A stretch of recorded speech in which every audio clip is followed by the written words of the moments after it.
Hey everybody, welcome and thanks for being here today. Welcome to our session, Shorter, Faster, Cheaper, and Higher Quality. Our session will explore the art and science of building and evaluating quality education and training programs. What works, why, and how do learners, workers, and employers navigate the complex marketplace that's exploded as a result of the economic downturn, COVID, and so forth. And how do we know what is and is not a quality program? Over the last few days at South by Southwest EDU, we've heard a lot of discussion around skills-based hiring, matching platforms. How do we know somebody has the proficiency? We just heard Scott Pulsifer talk about that after completing. And it seems to me that the issue of quality is at the center of all of these pieces, including policy. So how do we know what works? How do we know where to invest? And these and among other topics are what we're going to explore a little bit. Quickly, I'd like to thank ECMC Group for your generous support for helping us here today. And joining me on stage are Jeremy Wheaton, President and CEO of ECMC Group, Hector Mujica, Economic Opportunity Lead, Americas for Google.org, and Christina Ishmael, Deputy Director, Office of EdTech, U.S. Department of Education. Welcome all. So I'd love to kick our conversation off by asking each of you to talk a little bit about your work and also sort of one big idea, one big piece of your work as related to understanding quality and efficacy of training and provider programs. So Jeremy, why don't we start with you? Thank you. So ECMC Group, not yet a household name, so let me tell you a little bit about us. We're a nonprofit education organization that really focuses on creating, investing, and delivering innovative education. We've got a mission to help students succeed, and we do that in a few different ways through our philanthropic efforts at ECMC Foundation, and also through ECMC Education underneath our Altiris Career Colleges and Altiris Training Solutions brand names. We have 3 schools, one located in Georgia, one in Florida, and one in Georgia, and we focus on career and technical education in allied health and trades programs. I think that we do a lot as well on the investing and creating side through our philanthropic efforts, as well as our impact investing that we do as well. So I will say one big idea, right? Yep. So one big idea, and this is one that we were working on before the pandemic, and the pandemic really forced us into probably getting through this quicker than we thought we would, but we had about 1,300 students that were attending our trade schools, and we are believers that you can deliver quality career and technical education from a distance. I know that's a little counterintuitive, but we had iPads in everyone's hands. Maybe most importantly, we had an employer-informed curriculum and faculty that really believed that we could deliver quality career and technical education from a distance. So within 10 days,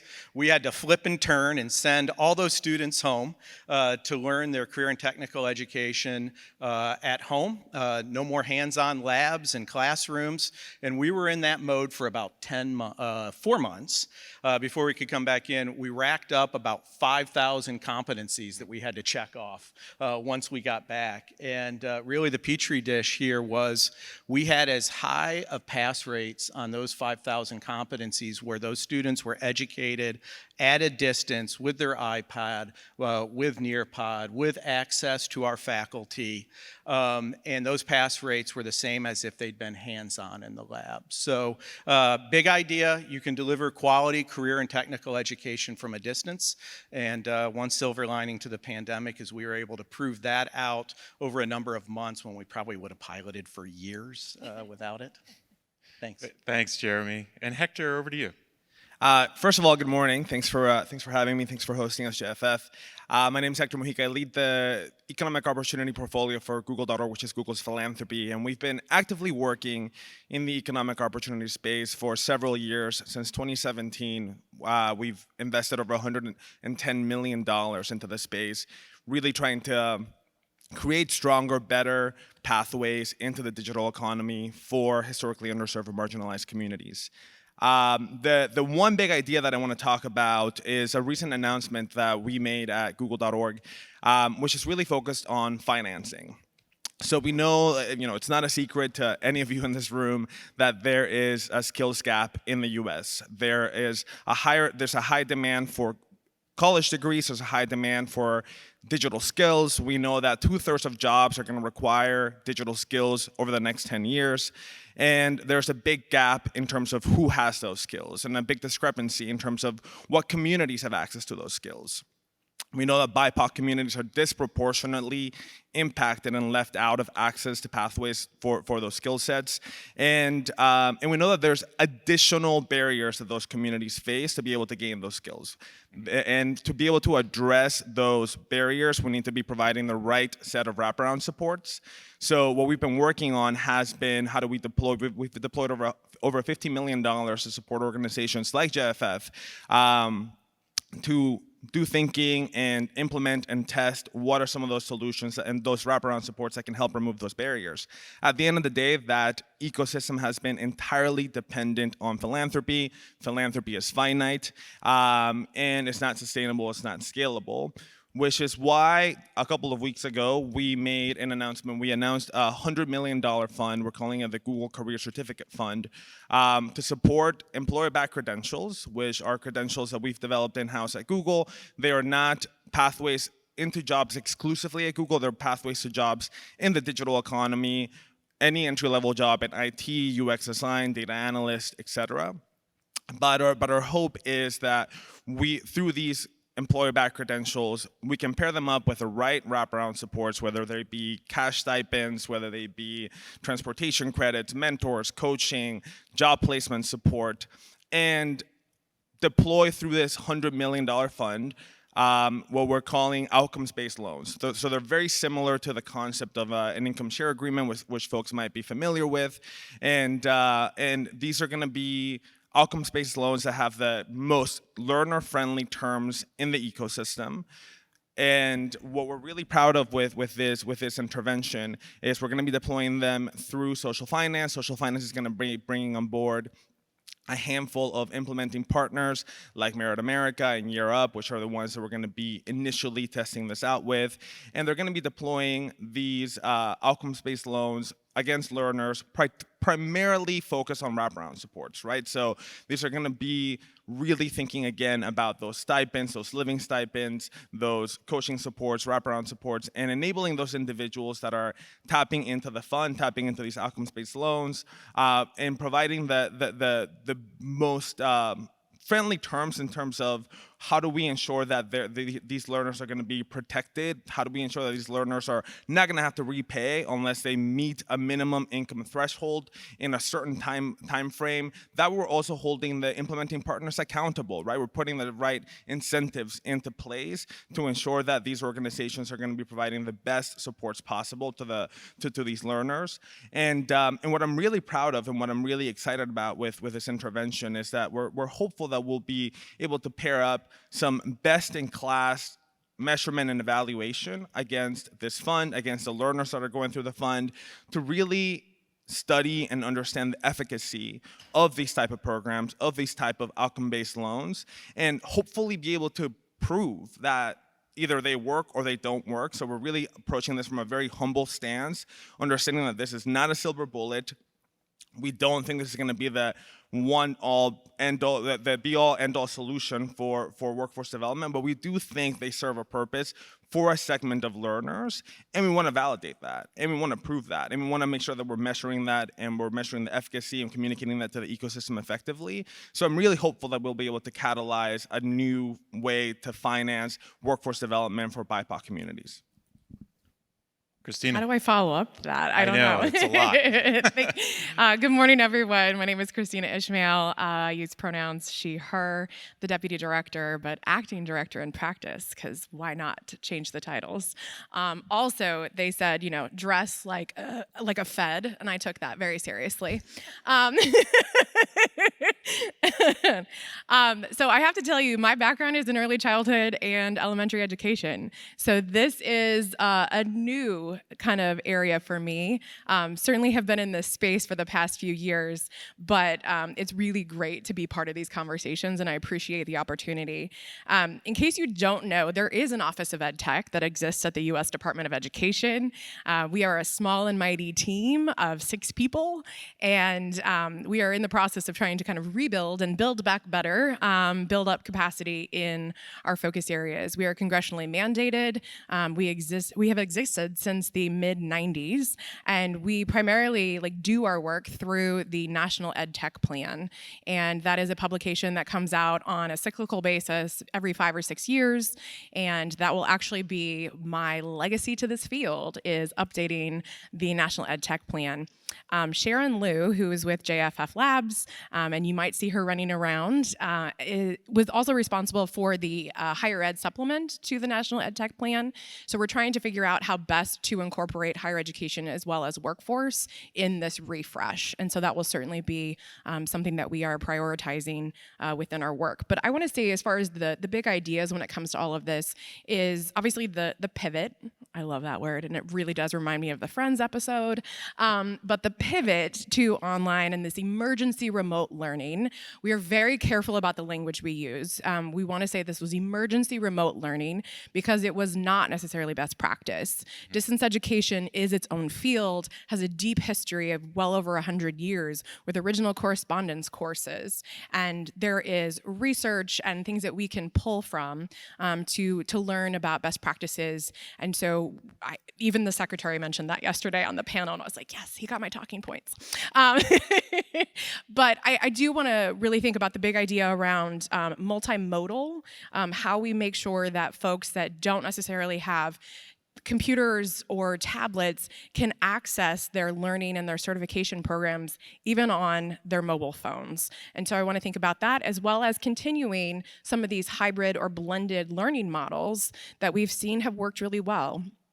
2 weeks ago, I was in Phoenix, Arizona, attending an event with ASU, which is my alma mater, and was hearing from President Crow, where he was saying, we're really increasing the number of blended and hybrid programs and courses that we offer. And I said, I took my English 101 course in 2001, and it was blended. I was asynchronous on a Tuesday, and I was synchronous in class with my professor on Thursdays. That was 21 years ago. They've continued to increase that, but we haven't necessarily seen that surge. And so I want to make sure that we're continuing to think of our end users, our historically underserved populations, and making sure that they can access their learning through all of the different ways. I also want to be really respectful and cognizant of culturally responsive and linguistically responsive materials. We talk about that a lot in K-12, and that continues to be a topic of conversation. I've yet to hear more of that at the higher ed or even in the workforce training kind of area. So I want to push for that as much as I can. Thank you all. I mean, it's a lot to put on the table for us in a relatively short amount of time here today. I'd like to focus on equity, as our next sort of for each of you to talk about a little bit. So can you speak a bit about your work and also how it touches other areas like policy? You were talking about some technology, how your work is focused on creating equitable outcomes for all people, Black, Latinx, American Indian and Native communities, many others.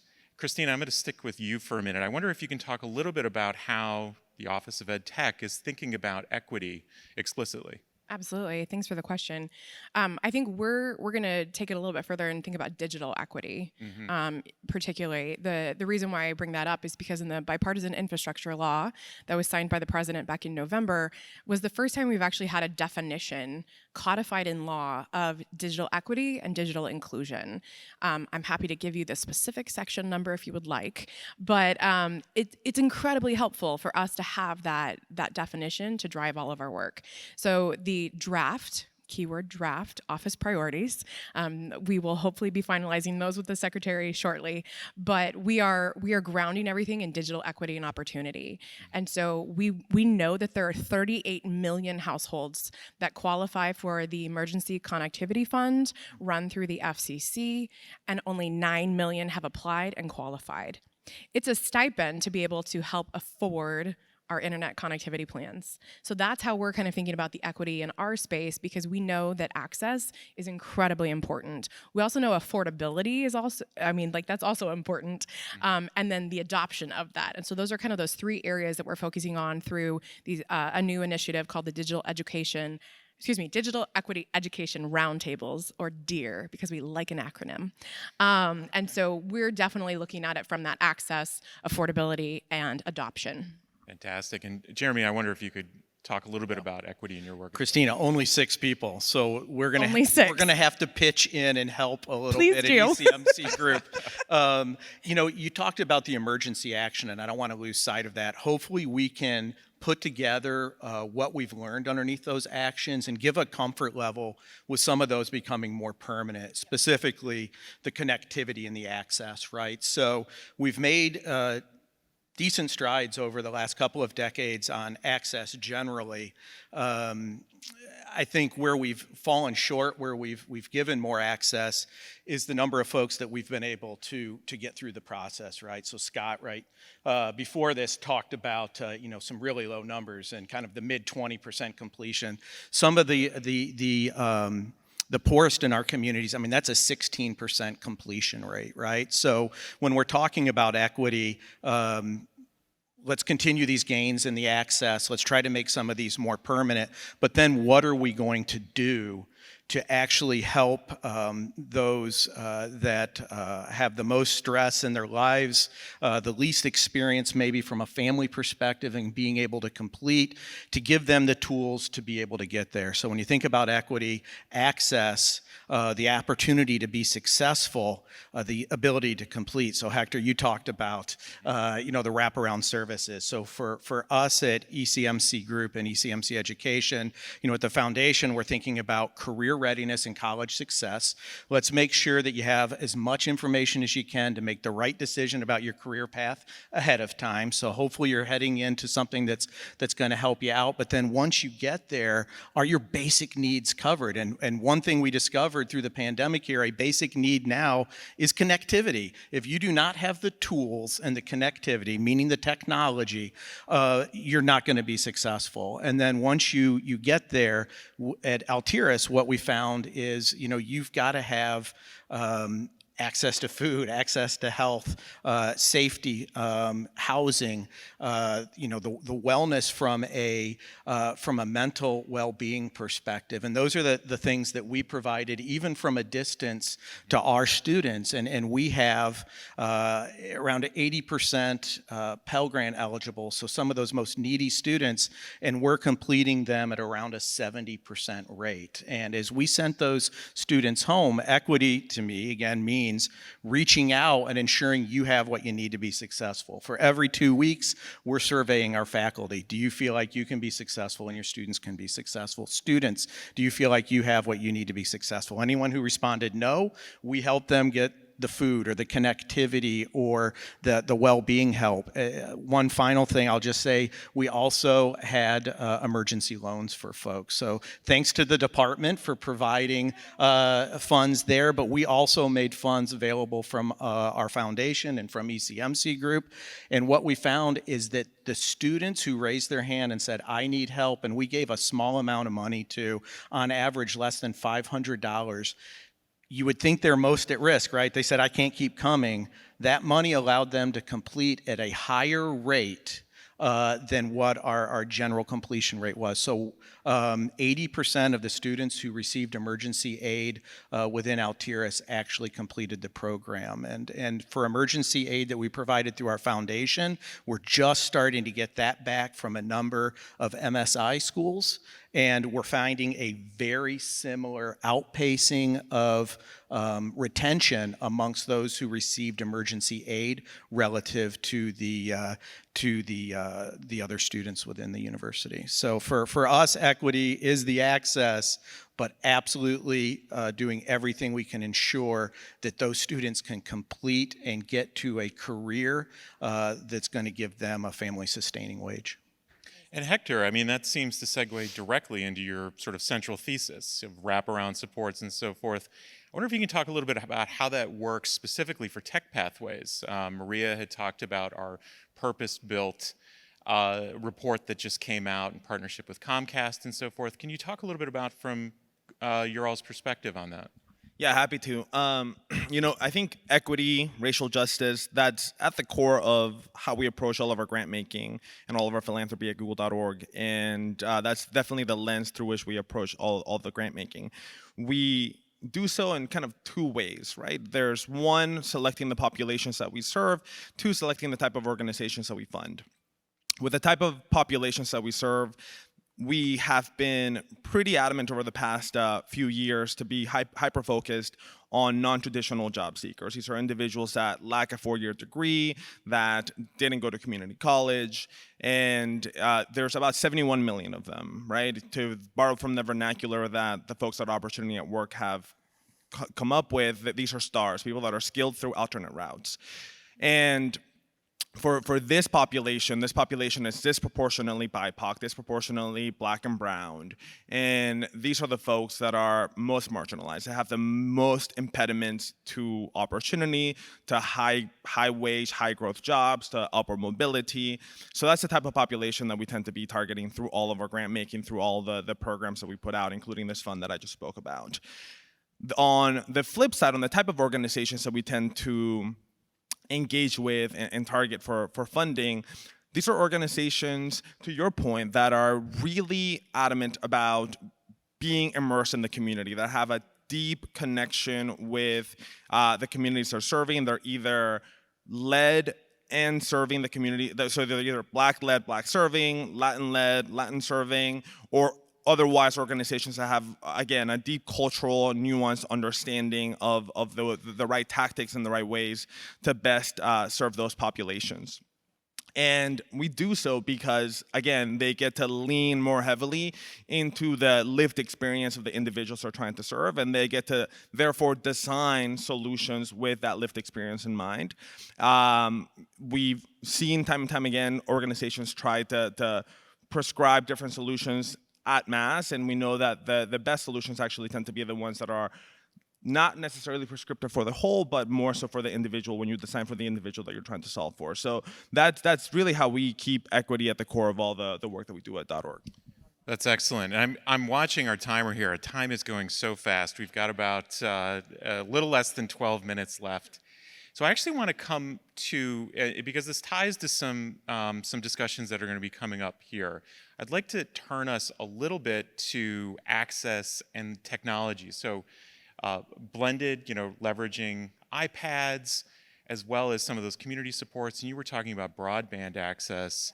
I wonder if we could sort of have a discussion around how we can ensure equity in outcomes when not everybody has equal access to some of these technologies. So how does that work? And Hector, in your work, how are you all thinking about that? Jeremy, in yours. So Jeremy, I'll actually start with you, if that's okay. Oh, great, thank you. Well, I often get that magic wand question, right, at the end of an interview. If you had hopefully I didn't steal a question. No, but if you have a magic wand, what would you what would you do? What would you wave over it? And it's really having all entities working together. So our policymakers, our community, our companies. So to your question, really about how where we could have folks, I think you have to have your employers engaged and you have to have your employers involved. So if you want access, we've got the Title IV opportunity from a department perspective, but where you have employers leaning in and saying, here's what we need from your graduates, from your completers, and they participate in building that curriculum. And then they're present as you're teaching on the way through. I literally have had an employer knock me out of the way back when we were all getting together at the schools and say, sorry, I have to get to my future employees. Of course, it's the students coming in for this HVAC program that they helped us build.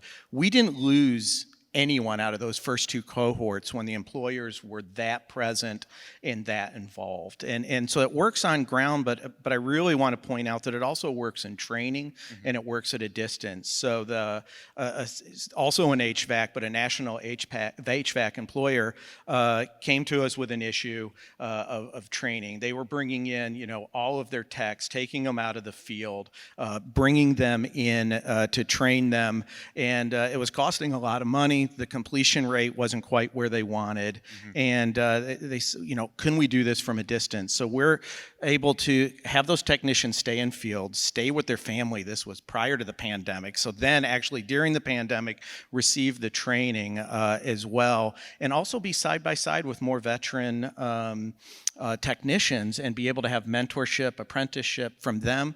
Ultimately, at the end of the day, we've trained 155 technicians with this group, and we were able to see a completion rate that's 95%. It's about probably 30% better than they were seeing when they were taking them out of field, bringing them in, training them quickly for a week on 3-ring binders and paper, and now it's all online and able to be done at home or in the truck or wherever they have as a gap, and to be able to do it for about 40% of the cost as well. So cheaper,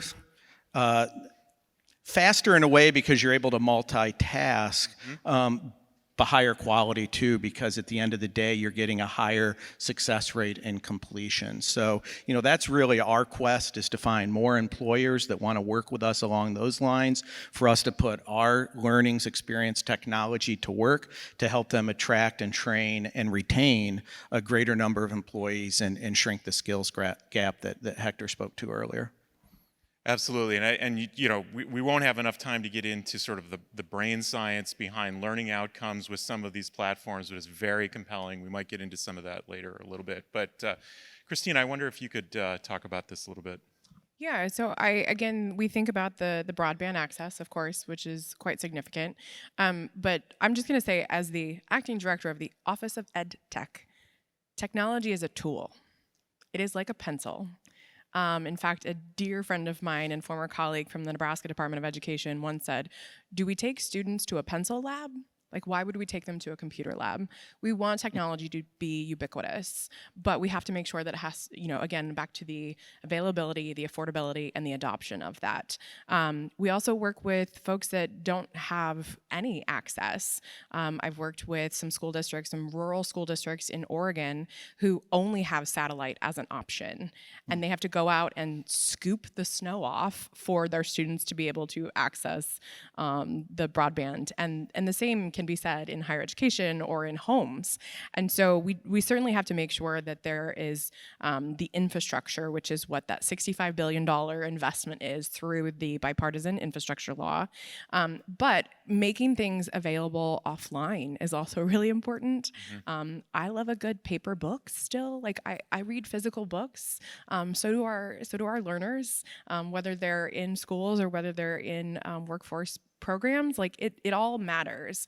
As far as the quality is concerned, I think it's also important for us to use the bully pulpit of the U.S. Department of Education to have these conversations and to lead these conversations. We're not going to tell you what quality looks like. We can be part of these events to say quality matters. There are other organizations that will help take you, through that quality process. But we can have those conversations and say, this is an important piece of all of these types of programs. And so it's just a good blend of all of these things, and I'm very, very fortunate to be in this position. Fantastic. And Hector, for you, similar question.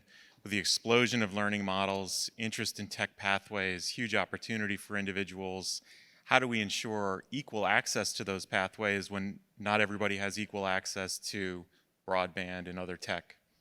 Yeah, no, that's a great question. I think we think a lot at .org about incentive alignment and how do we ensure that incentives are going to be aligned throughout, from the lens of the learner, the lens of the workforce development provider, the lens of the employer, and how do we make sure that all parties involved have some skin in the game, right? How do we make sure that everybody involved is going to have some equitable skin in it, so that they can remain committed to upskill, reskill, to be employed, to be leveraging the right set of skilling, formatting, and whatnot, right? And when we thought about that, for example, I'll give an example. When we thought about that in the design of the fund, we ensured that all of our implementing partners, like the Europes and Merit Americas of the world, are going to have some skin in the game financially for the training and the capacity building of all the individuals that they're ultimately reaching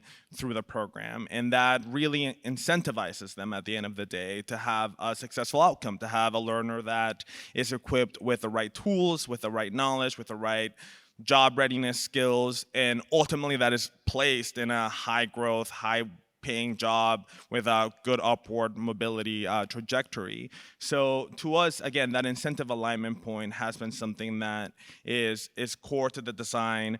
The other piece that I think is also really important is the measurement, right? So what doesn't get measured doesn't get managed. We have to be really intentional about putting rigorous measurement and evaluation behind all the programs that we do, whether they be programs to roll out broadband, whether they be programs to upskill, reskill individuals. I think it's just imperative that we put a lot of intentionality behind understanding what's working, what's not working, so we can be most effective and most efficient in those programs.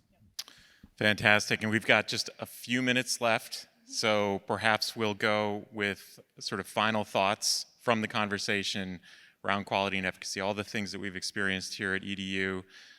Christina, Hector, and then Jeremy, I'll give you the last word. Oh, that's a lot of pressure. Again, when we think about the quality, we certainly want to be a part of these conversations. We know that it does not have to be the traditional way that we all experienced either our K-12 or even our higher education experiences. So it's providing the multimodal access for learners, whether they are young children or are adults entering the workforce. What are they going to experience when they are out there doing their jobs in the future? So again, multimodal, and I'll go back to the culturally responsive and linguistically responsive for our historically underserved communities. It's really important in all the things that we're doing. Excellent. Hector? I think what I'll mention is there are no silver bullets. I think if there was a silver bullet, we would have figured it out by now. So there are no silver bullets. I think we have to acknowledge that, and we have to approach the work accordingly, and as a result, test a lot of different solutions, innovate constantly, and keep equity, justice, and the most marginalized at the core of what we are testing and how we're approaching the work. Excellent. Wow, you guys were tight. That was great. So last word, you talk about pressure, Christina. Last word, maybe I'll just do a little shameless plug, Steve. We're talking about, what we're trying to achieve on the equity front, the access, the completion front. As I mentioned earlier, we've got ECMC Foundation. We're doing over $40 million of grant making annually, again, on career readiness and college success. Our ECMC Education Impact Fund. We've got a $250 million fund that we're putting towards innovative solutions to advance exactly what we're talking about here, helping those that are most underserved found a career pathway that's best for them. So if you've got great ideas, it's hard. You've got this money and you're trying to put it to work, and just finding people who want to utilize it. So please look us up at ECMC Group if you've got great innovative thoughts and ideas on the education front that you think is grant worthy or impact fund worthy, or if you're a policymaker, we love to partner and augment those 6 folks that you have to be able to get more folks access and on a pathway to really having great family success. Well, fantastic. Thank you so much. It's a hugely important topic, and I appreciate everyone's thoughts today. Enjoy the rest of the panels. Thank you all.